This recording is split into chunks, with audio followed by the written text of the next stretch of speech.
Hey everybody, and welcome to Mondoid, your one-stop shop for all things Project Zomboid. And this week we have something called Welcome to West Point.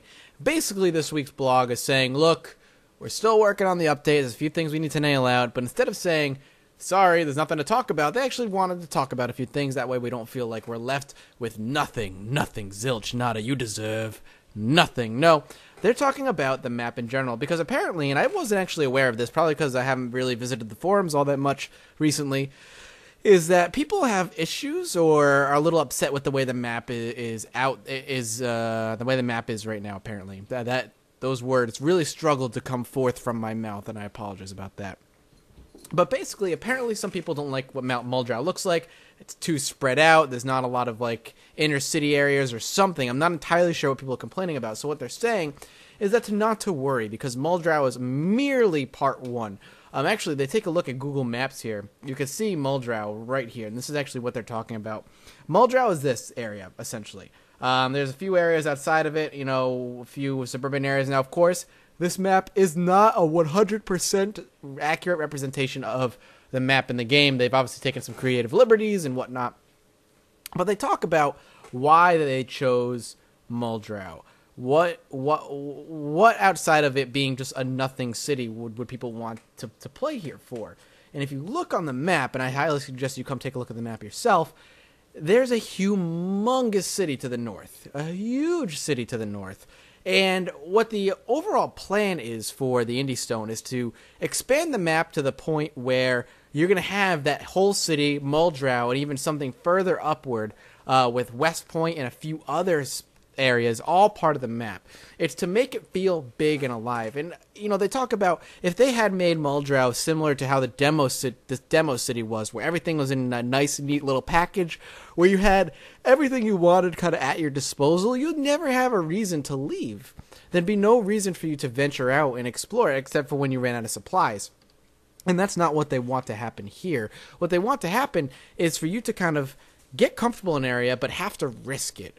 And if you've watched me play, you know for a fact that that's very how the game is. It's very similar to how the game is being played now. They've done a very good job at doing that. You don't have everything you need right at your fingertips anymore. And that adds a level of realism, discovery, and survival to the game. Realism because, if you are living in the suburbs, you're not going to have the big market malls right down the road, or the big, huge size skyscrapers with tons of stuff, or the big old, what's out in the big city, like warehouses, I don't know, all the stuff in the city.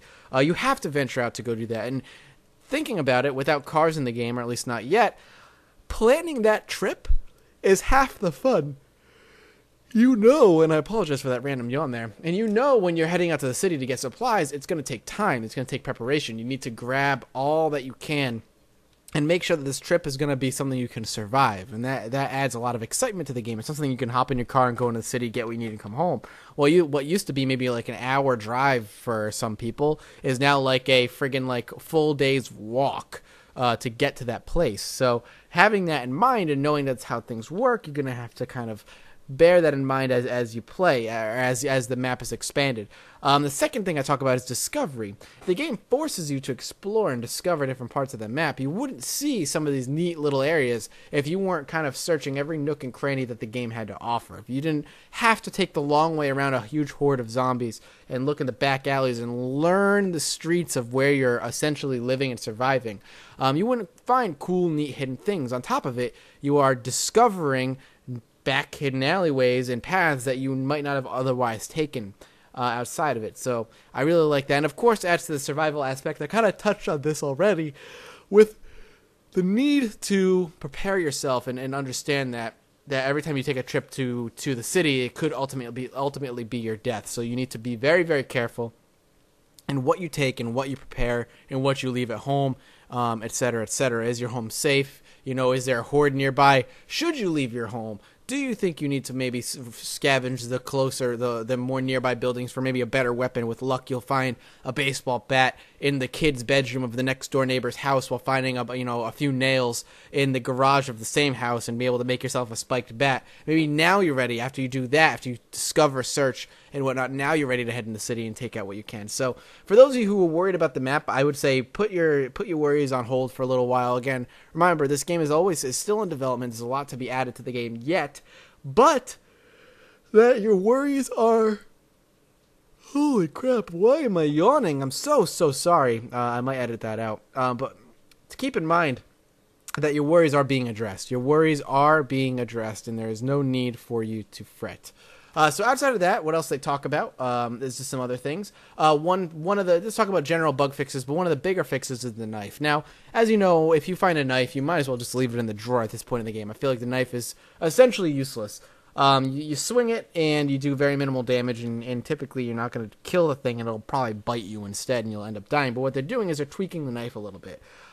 Previously it was known as a shitty close quarter combat weapon, but now they have added this thrust knife under chin into skull animation. It's tremendously effective, but comes at the risk of, being bitten or scratched at the zombie. So effectively, they've upped the power of the knife, but made it so that, you're still very, very close to the zombie. You're not swinging your arm forward anymore. You're bringing it up under the zombie's chin into his brain and killing him off that way. So I like that a lot. So the net result of this is the ways that combat has been developed is that stabbing weapons are at their most effective at minimum attack distance, whereas swinging weapons are most effective at their maximum attack distance. So, I really like that a lot.